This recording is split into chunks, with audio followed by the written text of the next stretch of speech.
If you were lucky enough to have owned a PS1 or PS2 back in the day, you've likely seen, played, or at least heard of Ape Escape at some point. The premise for this game is extremely simple, that being that the monkeys traveled back in time so they could be the dominant species, and you as Spike have to go back in time to stop them. The plotline and gameplay, while being very different from other collectible-like games like Super Mario 64, Banjo-Kazooie, and Donkey Kong 64, it was still very critically acclaimed by people such as myself. So much so that 2 direct sequels were made as well as a couple spin-offs, one of which we'll be talking about today.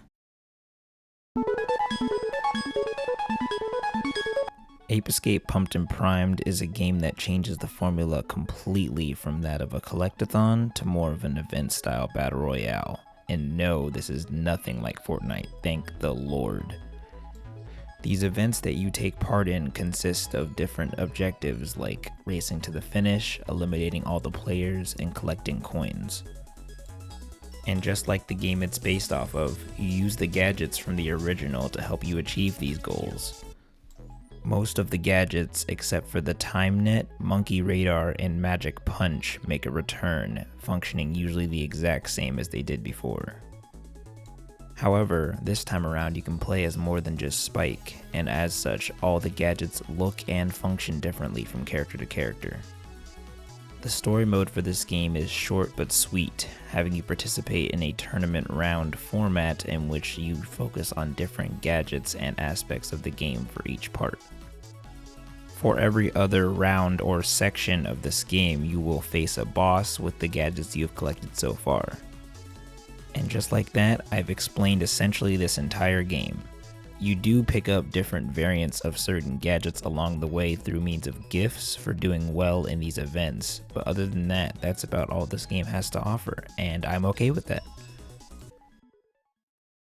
To me, the best part about a simple game such as this is how easy it is to make it challenging with just a few little tweaks.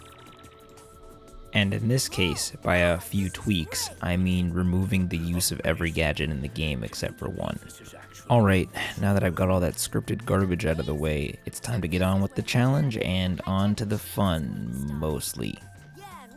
The rules for this challenge are very simple, that being that I can only use the Hula-hoop gadget and any special moves that specifically include it.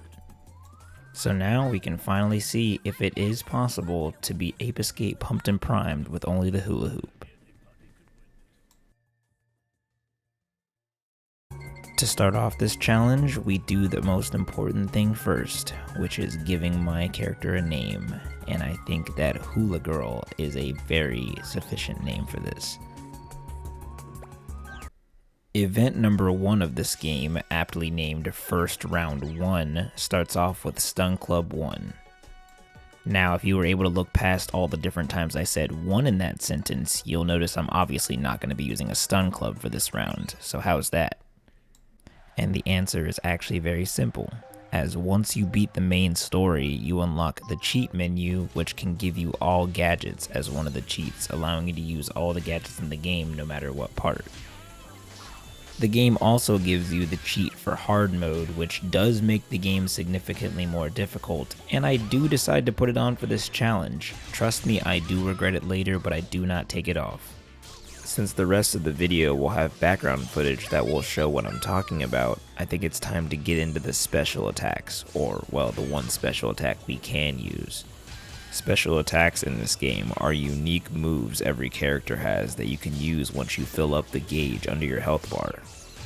Each character has 4 special attacks, however you can only use 2 of them per match due to the way the pairings work.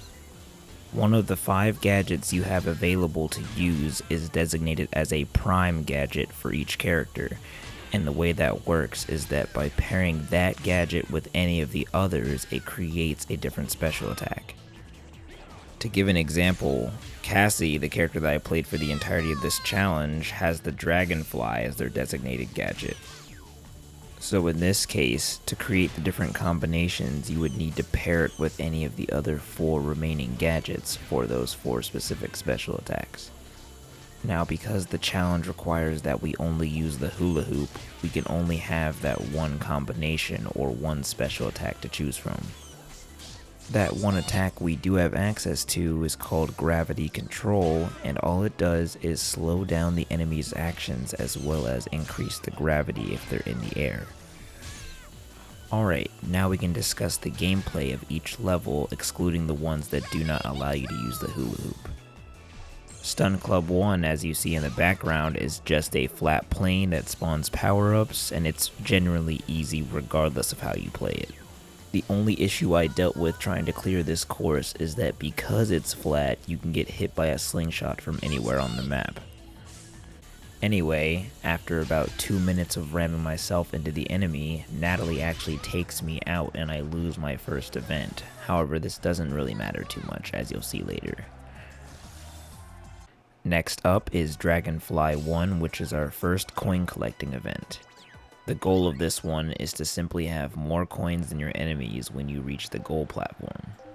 As you make your way to the goal, you can find coins scattered all across the ground, and they also fall from enemies whenever they get knocked down. Whenever you're put into knockdown or fall off the map, the amount of coins you lose is equivalent to 20% of your current total. When you have less than or around 50 coins, this isn't too big of an issue, but once you start getting up into the 200s, losing a fifth of your coins can definitely cost you the game. Now, I said you only lose coins when you're put into knockdown, and the reason I say that as opposed to just getting damaged is that if you shield an attack, you do not get put into knockdown.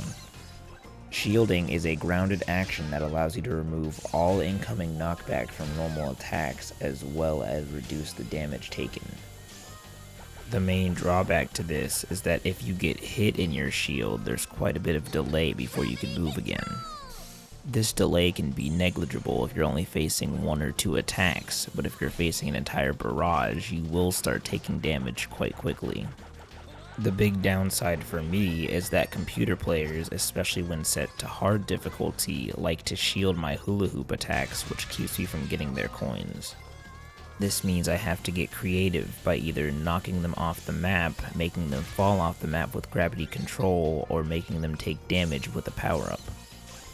Just to clarify, knocking them off the map does not give me their coins, but they do still lose that 1/5. And after a lot of persistence, a pretty clutch gravity control as well as me grabbing those 2 coins at the end lead to me winning this one.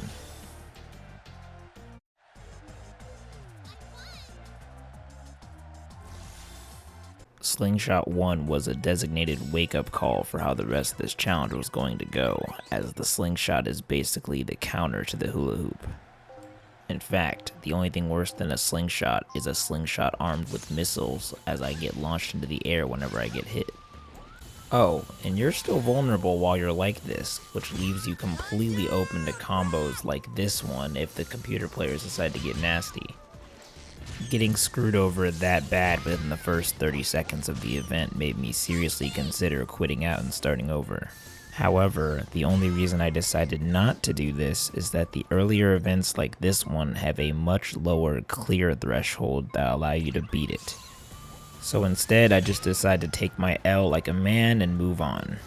And just as I predicted, after getting second place in Boats 1, which doesn't allow the normal use of gadgets, I end up clearing the event anyway. Now, after narrowly beating that event, I decided to upgrade my hula hoop to the fire variant, which does slightly more damage to give me a better fighting chance. Getting this upgrade perfectly leads us into our first boss fight with Jake.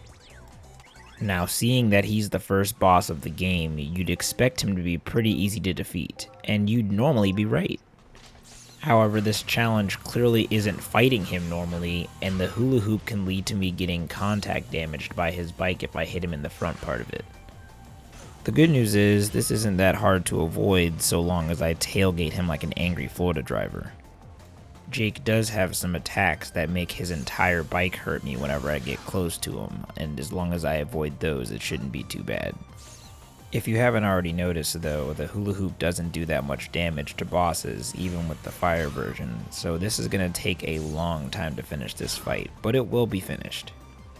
Following about 2 minutes and 30 seconds of road rage with a side of arson, I do end up beating him.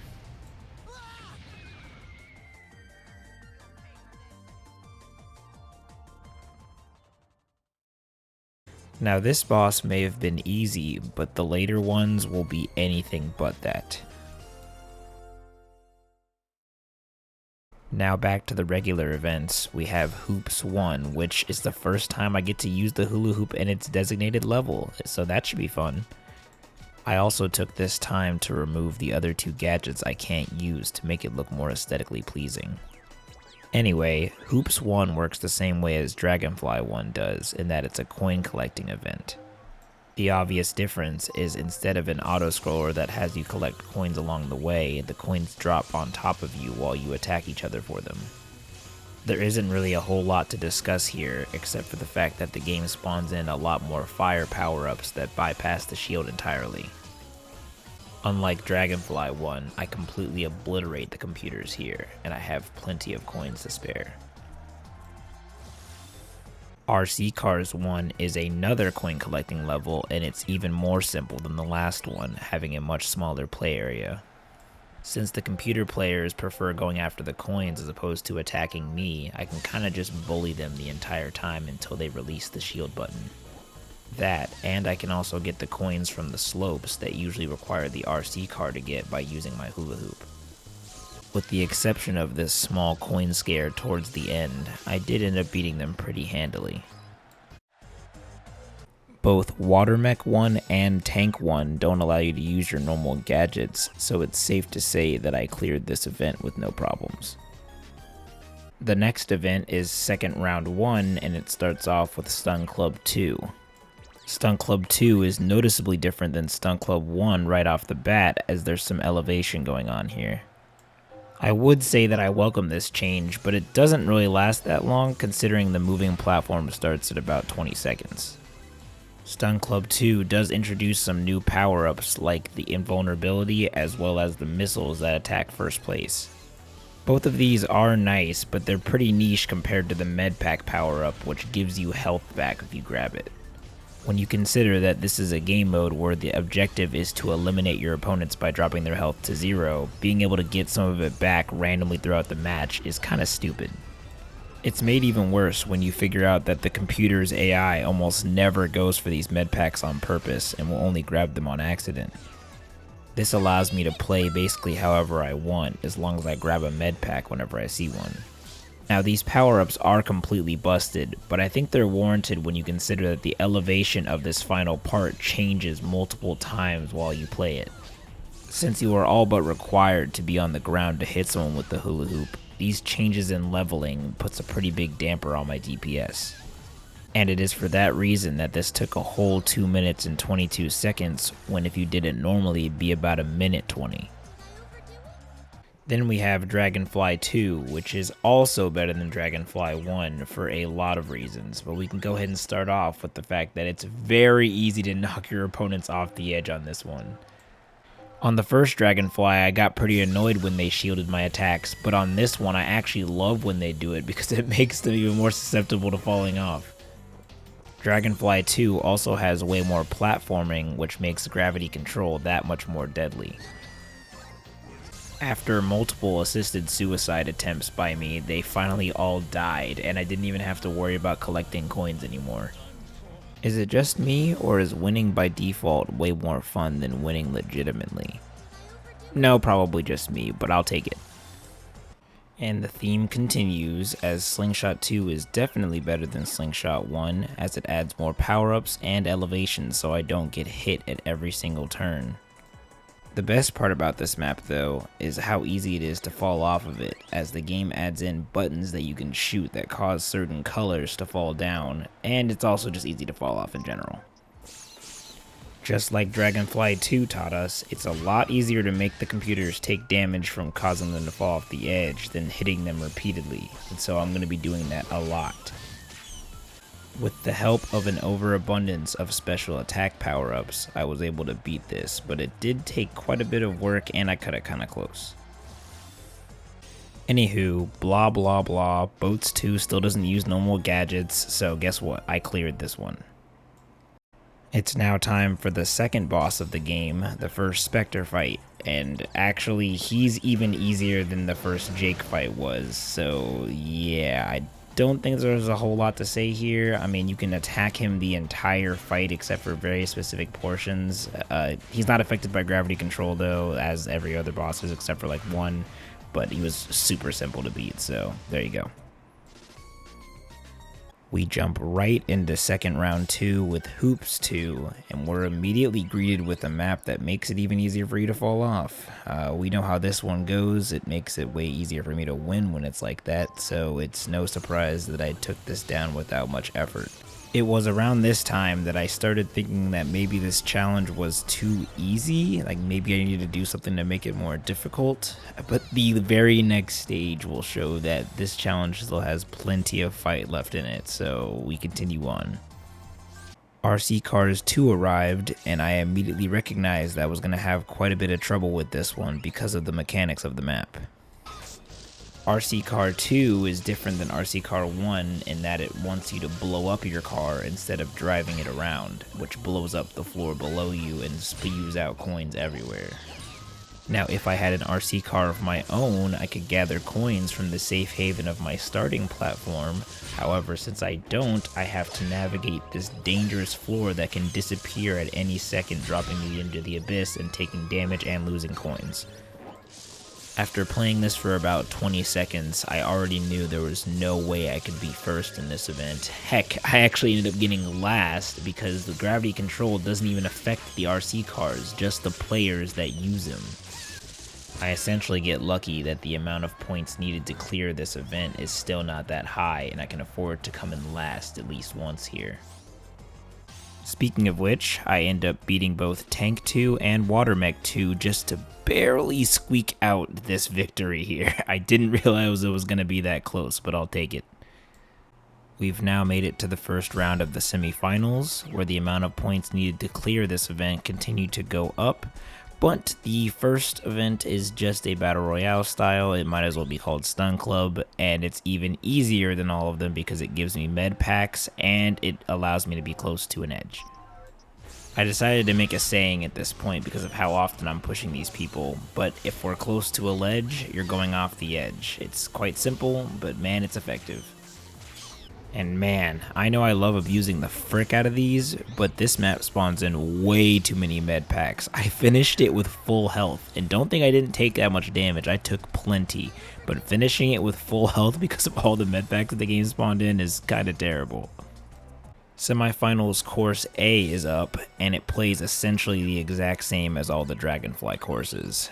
And guess what? It looks like there's plenty of edges, so they will be going off of them. In fact, I'm pretty sure... Yep, I definitely remember killing everyone on this one. I did show Helga some humanity, and I put her out of her misery pretty fast, but I took my time with the monkeys as a form of animal cruelty, I guess. But just as an evil person would say, a win is a win, and I definitely got it. With semifinals match B coming up, if you've been looking closely, you may notice that this event does not have a boat, water mech, or tank level in it, meaning that I get to use my hula hoop in all of the little mini events. I mean, I know that doesn't really change a whole lot, but it was at least kind of interesting to me. I didn't really think about it too much till I played it. Back to the map, this one was pretty rough. I mean, I could play next to the edge, but if I do that, I run the risk of getting hit with a bunch of slingshots, and that's not going to go too well, so I tried to play on the inside here, which worked out a little bit, but I still just took a lot of damage along the way. The only goal I had, except for, ramming into them over and over again, was to keep them from getting any special attacks, as I would likely not be able to dodge in this close quarters area. After another 2-minute long match, I did finish on top, but it was close as per usual. And just like that, it's boss fight time again, and Jake is back, this time with a friend. It doesn't really matter though, because the monkey changes very little about this fight. I still basically just tailgate him, do damage, dodge, whatever. I mean, it's about the exact same fight with just slight changes to it. Oh, and we don't have to mention that I actually lost this fight the first time. I was definitely being very impatient and just kind of rushed him, and that ended up having me take way more damage than I should have, so yeah. But I did beat it the second time, so there's that, because I actually played the game the correct way. What a surprise. I would say we're back to the normal stages, but semifinals match C is anything but normal. This map is huge, and while it has edges, they don't help me at all. This is because all the edges where you can make someone fall off are also straightaways where you can get shot by a slingshot, and these guys do not miss. I mean, and we haven't even taken into account the fact that I'm using the hula-hoop gadget all the time, and you're going pretty fast on that thing. Those ledges are really tiny, and you can easily slip off without seeing it coming. I'll be honest, the only way this level was even partially beatable is because I abused the absolute living frick out of med packs. And when I say I abused them, I mean there was not a second that I wasn't looking for the next med pack. I would do a little bit of damage and then start looking for the next med pack. And this map actually has dedicated med pack spawns. These spots will spawn a med pack in after a fixed amount of time after it's been grabbed. While these are extremely useful and basically necessary, even the med packs themselves are hard to get to as they require platforming. And while I do have the vertical height to do it, I do not have the horizontal control to make sure I don't fall off the map again. On my first attempt of this map, I fell off the map too much and got hunted down and killed by Natalie when I was going for one of the med packs. I quickly ran it back as third place would not have been good enough to clear the event, and this time I took it without too much trouble, but that's mostly because Natalie didn't exist. Semifinals Course B is the first of 2 free-run style races you'll participate in. There is quite a bit to unpack for these courses, but we'll just start off with the basic stuff first. It is not an auto-scroller, so the camera will only follow me, and there is a plentiful amount of power-ups that impede and help your progress along the way. This course interestingly tests your proficiency with not 1, not 2, but 3 of the gadgets that you've picked up so far, that being the dragonfly, the hula hoop, and even the slingshot. The hula hoop is necessary if you want to actually be able to win the race. You could finish the course without it, but you'll never be first. The dragonfly is needed for crossing large gaps as well as getting a good amount of vertical height, and then the slingshot is needed to hit certain buttons to activate these platforms to spawn. Now obviously, for the sake of this challenge, we aren't allowed to use anything other than the hula hoop, so how are we able to finish this course? Well, this allows me to finally talk about a tech I've been using the entire run that I'm sure you've already noticed by now. The use of the hula hoop obviously gives you speed, but more importantly, it also gives you momentum, and you can use this momentum to make your jumps go way farther than they normally would. For most of the characters in the game, a lot of the gaps can be crossed by just using a double jump with the hula hoop, but for some of them, they aren't even possible with that, and that's why I picked Cassie for this challenge, as she can triple jump. There is one more character in the game that can triple jump, and that's the Peepotron monkeys, but unfortunately they do not get enough height needed to scale some of these walls like Cassie can. Oh, and I know I said that you also need the slingshot to finish this course, but luckily the computer players will hit the button required for you to get across, and there's no other sections like that for the rest of the map. I had a comfortable lead for the first 3/4 of the race thanks to some uses of gravity control, but the blue Peepotron monkey actually started catching up to me and maybe could have even passed me if I had fallen off one time, but I did close this one out. I also won semifinals water mech, but you know, who cares? Anyway, it's cleared. We're now on to the finals, match A, and say it with me, if you're close to a ledge, you're going off the edge, and this map makes that very simple for me. In fact, looking back, I think the map did more work killing the computer players than I did. That's not to say I didn't try to kill them myself, but the map was just very good at what it did. It's probably for the best that it was this way because there are no med packs on this map, so it's also very flat, meaning I'm going to get hit by a lot of missiles, which I did, but I didn't have to worry about it too much because everyone was dead before a minute passed for the most part. Just after the minute mark, the last enemy fell, literally, and I won with about half my health remaining. The finals course A is another auto-scrolling coin collector, and I'm not even really going to bore you with this one. I didn't even kill everyone, I only killed one person, and it didn't even matter, I just had the most coins by the end of it. The final boat race did require me to get at least second to clear the event, but I managed to do it, so no problems here. Well guys, we made it. The reason I created this challenge in the first place, and the reason I thought it wouldn't be possible to complete. the second Spectre fight. Unlike Jake, who didn't really change too much in his second fight, Spectre must have seen how we were playing against him and decided to come prepared this time. It turns out that the only change he had to make was putting me into 2D and himself into 3D, and just like that I can barely hit him. All jokes aside, it is basically impossible to hit him now that he's in the background, and the only way you can is if his body protrudes enough into the 2D plane that I walk on to take damage from my hula hoop. So I spent the next hour to 2 hours of my life figuring out the small amounts of time that you can do damage to him, and then I would replicate those throughout the fight because his attack patterns are pretty much the same. However, this path to victory did not come without its own disadvantages, as if I take any damage, it's permanent since I can't heal, and sometimes I actually need to trade hits with him to do damage to him at all. The obvious answer to this dilemma was just to play absurdly patient and only attack him when I wouldn't take damage. It'd be slow, but eventually he'd die. So just like that, I restarted the level, hopped back in, and was ready to grind this crap out. And then this happened.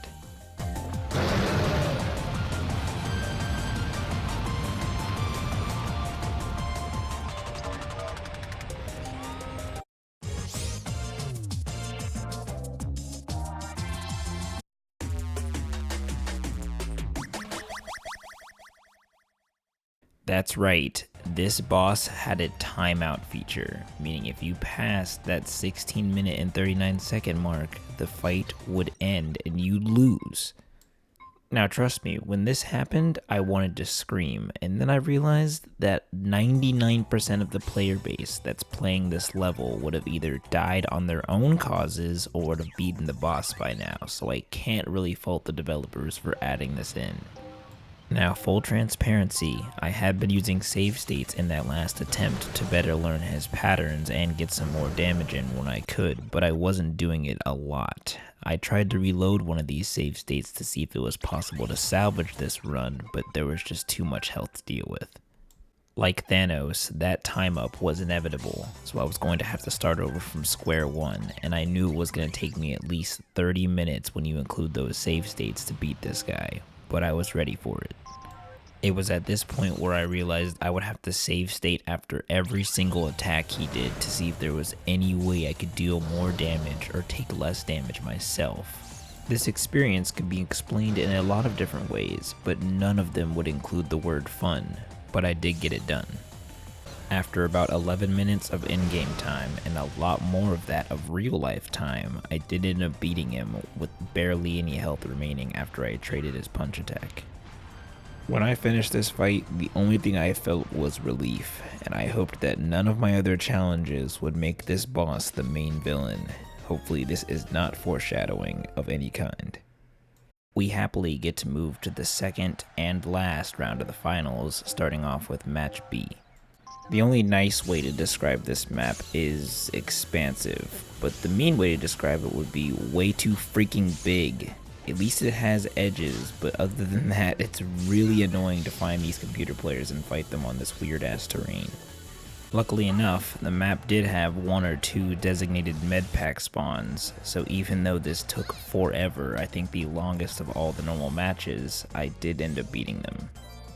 Next up was the finals course B, and I would have to take first place here because the fact that this is the last finals round meant I had to go flawless if I wanted to clear it. This course differs quite a bit from the one you saw in the semifinals, as this one requires you to wait for these platforms to cycle before you can go anywhere, whereas the semifinals course kind of allowed you to free run the whole thing. This map also focuses on having branching paths, some of which are way faster than the normal ones, but are also more difficult. I'm sure you've noticed that the course is harder in general, as you can fall off the map far more frequently than you can in the semifinals version. The large amount of horizontal distance that Cassie with her hula hoop and her triple jump can get was able to clear most of these gaps. That is until this one, where you're supposed to use the slingshot to hit a button to make these platforms flatten out. Now I know I made this look pretty easy by doing it in one try, but take my word for it, it is not that simple. Those ledges are not grabbable, meaning you have to land directly on it if you want to keep going. Even though I've never seen it make a difference, it's pretty cool that they put all those missile power-ups at the end there as some sort of gauntlet if two players are neck and neck.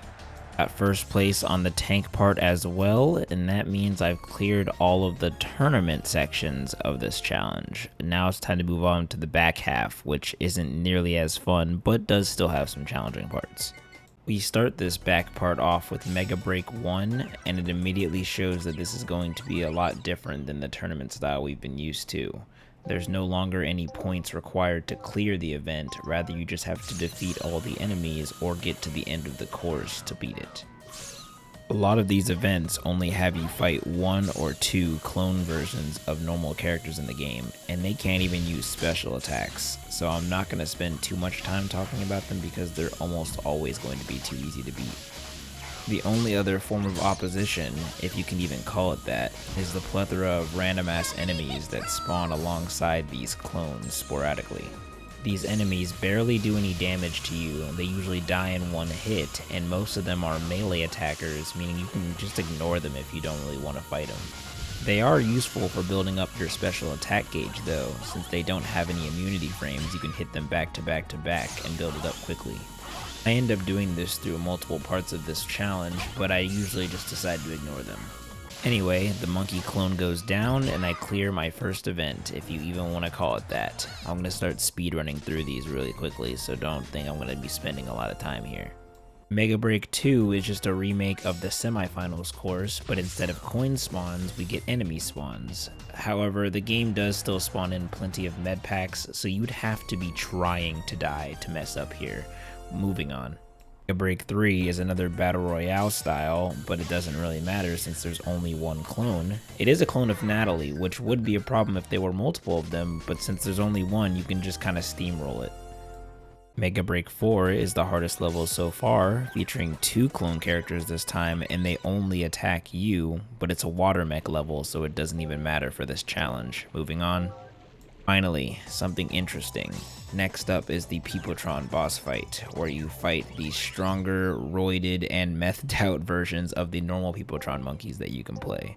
This boss fight is essentially a 3v1, as all the Peopletron monkeys can attack you individually, and they obviously won't attack each other. However, they also have their own special attacks you have to watch out for. However, there are two things of good news for me here. Number one is that gravity control affects these guys since they're normally playable characters, and the second is that I only have to hit one of the monkeys to deal damage to them as a collective. As much fun as I had with this fight, it's essentially just an easier version of a normal battle royale. Since they don't have their normal slingshots that usually stop me in my tracks, I can usually just bowl them over multiple times until they die. Their special attacks are annoying and waste time, but you rarely get hit by them like you would if they used their normal special attacks they have in game. The formula for victory was extremely simple here. Just attack the red Peopletron monkey and basically only him. The blue Peopletron monkey uses the Hula-hoop, which you can't hit through, and the yellow one is in the Matrix, and you can't hit him at all. Even if you use gravity control, that man is unhittable. After a little bit more than 3 minutes, I took them down, and we were able to see what meth withdrawal does to monkeys.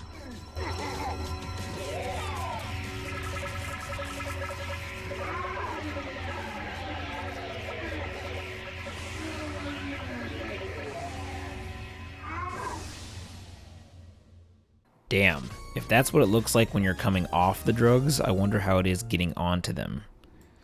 Giga Break 1 is up next, and it has you fight two of the monkey clones, which actually is a decent fight this time around because of the elevation change, but it's not that big of a deal, it's still pretty easy.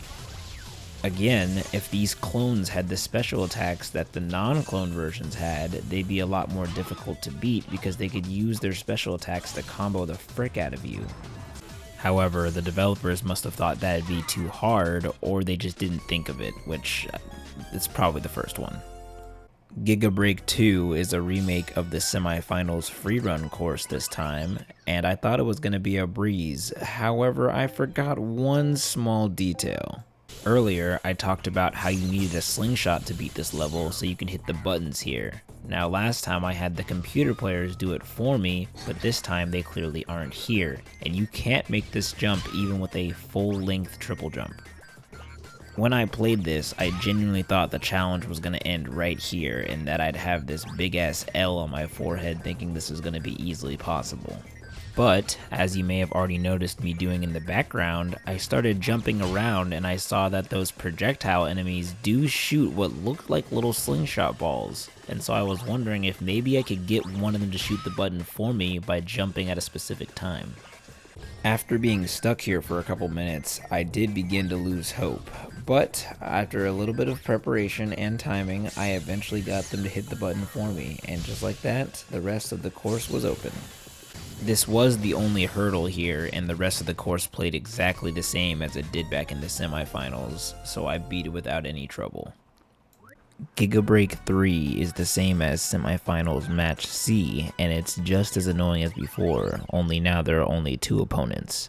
So it could have been worse, but with only 2 people to fight, and also still having designated med pack spawns, I ended up getting through this without wanting to tear my hair out.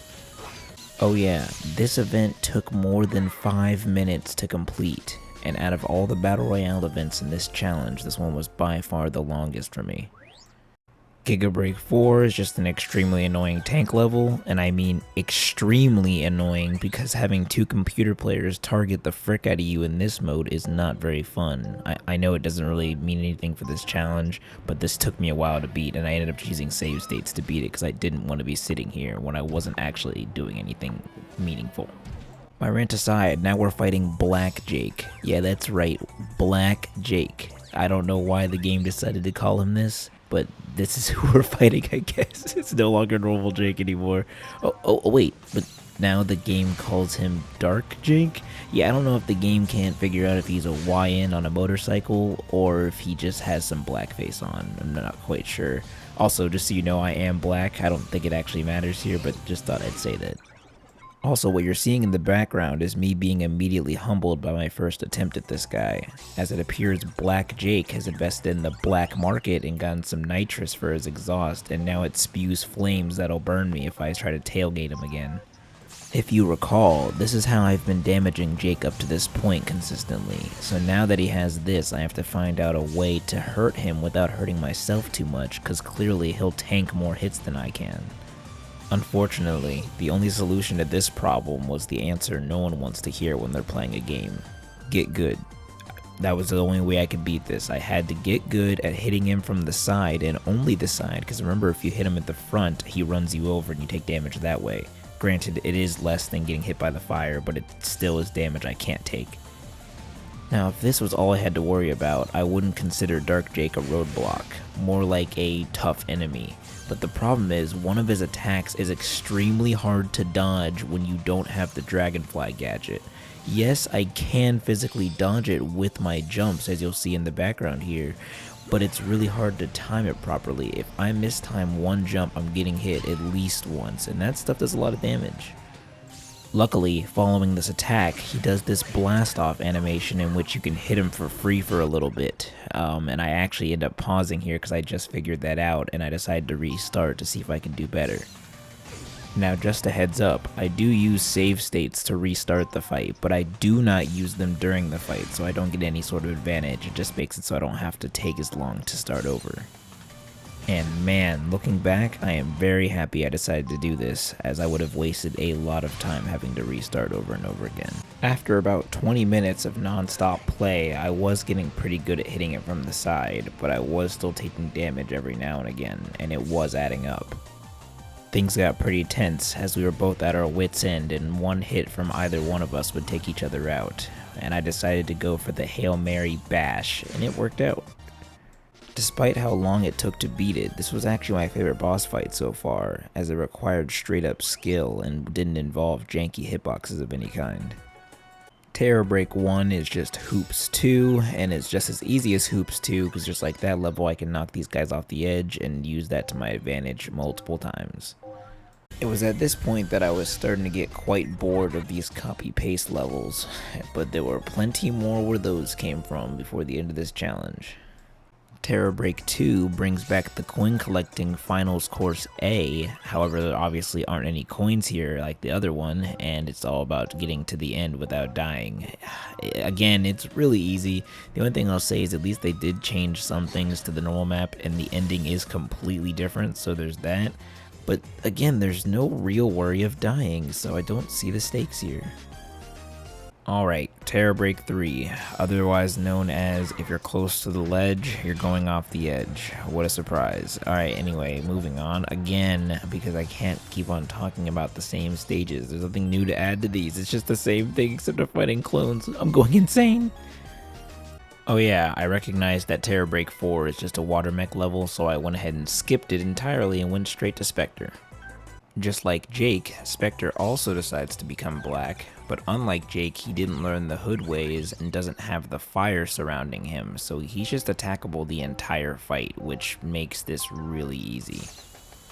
I mean, I knew this was going to be the outcome, but I was still quite disappointed as I was hoping for something more exciting than the clone fights I had been doing up to this point. I beat his ass in 2 minutes, and now I had to go back to the boring ass gameplay I had gotten used to. Alright, Nanogrid 1, which is just a reskin of RC Cars 2. Now, they do use their RC cars here a little bit, and they even blow them up occasionally, but it very rarely affects anything more than just a little bit of health that I'll regain by grabbing a med pack, so whatever, moving on. Nanogrid 2 is a reskin of the free run course from the final round, and it functions exactly the same because there is no slingshot requirement here. So this is literally just free running through a course, occasionally being assaulted by enemies that don't do any damage. So there is no difference to this course. It was harder when there were just normal players, and those people were usually behind me for like 90% of the race. If this game was remade and released right now, people would almost certainly like the first half of the game, but then they'd say the second half is just filler because that's all it is. It's the exact same maps, just with these generic ass enemies that don't do anything and aren't memorable at all.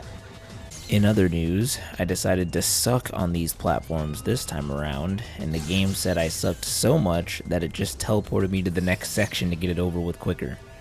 My health did get a little bit lower than I expected it would, but when you fall off the map that many times, it's kind of expected. Anyway, I still finished, so there's no surprise there. Nanogrid 3 is the annoying forest map from the final round, and it was just as annoying here, if not more annoying, because again, they don't attack each other, so they're just fighting me. Also, it would appear that I lied to you guys by accident, as this is definitely the longer Battle Royale event by at least a minute. We skipped Nanogrid 4 because it's a tank level, and we moved straight on to the final boss, the Grid Core. And this final boss was just about everything you could ask for. He was always hittable with the Hula-hoop, however, just like Black Jake, he had enough health to survive a lot of the attacks and could deal out a decent amount of damage himself. I cut right to the chase and immediately made a save state before starting this gauntlet. The Grid Core itself is stationary, and it uses computer terminology like call and function to bring out its attacks. This boss was interesting because it's the only one in the game where every single one of his attacks could hurt me in this challenge if I didn't skillfully evade them. Since my survival is purely based on dodging his attacks and doing damage at the same time, I'm actually going to go through each of his attacks and describe how they work. His damage grid attack spawns in a bunch of lava tiles that rapidly disperse through the arena, burning you if you get touched by them. These tiles are avoided by obviously jumping over them, but the timing of them can get a little bit tricky if you're not careful. Connect Cube spawns in a bunch of cubes connected by a laser tripwire that if it touches you, it will affect you with whatever element it has. If it has electric, it takes away your use of gadgets. If it has fire, it burns you, and if it has ice, it freezes you. You can choose to attack the core during this one, as the tripwires aren't always an immediate threat to you. Next up is Trample Cube, which spawns in a bunch of cubes that slide across the floor in different directions. For this challenge, this is the attack you want to see the most, as your hula hoop will block all the incoming cubes, for the most part. For some rhyme or reason, sometimes you'll just randomly take damage without any knockback. Oh, and as an aside, the grid core does have multiple health bars and phases. If you do enough damage to him, he'll turn into a ball and he'll be more vulnerable to your attacks. Back to the attacks, there is a different version of the trample cube one. In this version, the cubes just sit on the ground and then sporadically they'll just fly towards you, and you can't block these. Next up is Fall into the Darkness, which as it sounds makes the platforms under you fall, and you can actually hurt him during this one if you're brave enough and skilled enough to do it without falling off. Scroll Grid is where the core turns the platform into a treadmill, forcing you to use the hula hoop to not fall off. However, these platforms can also randomly fall, making it way more difficult for you. With all of his attacks out of the way, all that's left is just to make sure we don't get hit by enough of them that we can kill him without dying ourselves. This part was for sure easier said than done because he has so much health, so you have to be very careful when you decide to hit him that you don't take too much damage yourself. Again, it's the same thing as Black Jake except with way more health and way more attacks to deal with. When I did get to my winning attempt about 30 minutes later, it required me to play very safe at the end just in case I got clipped by something and died. After dodging the damage grid with some pretty well timed jumps, I destroyed him and that was the end of this challenge.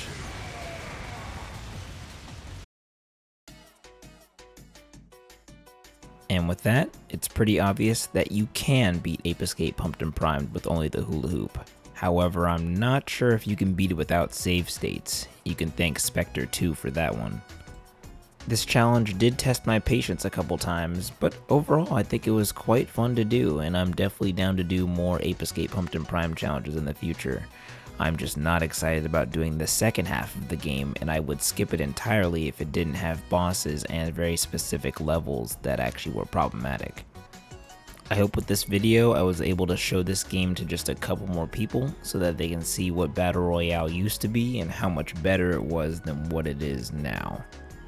That just about does it for me though. Thank you guys for watching and I'll see you guys in the next video. Ciao!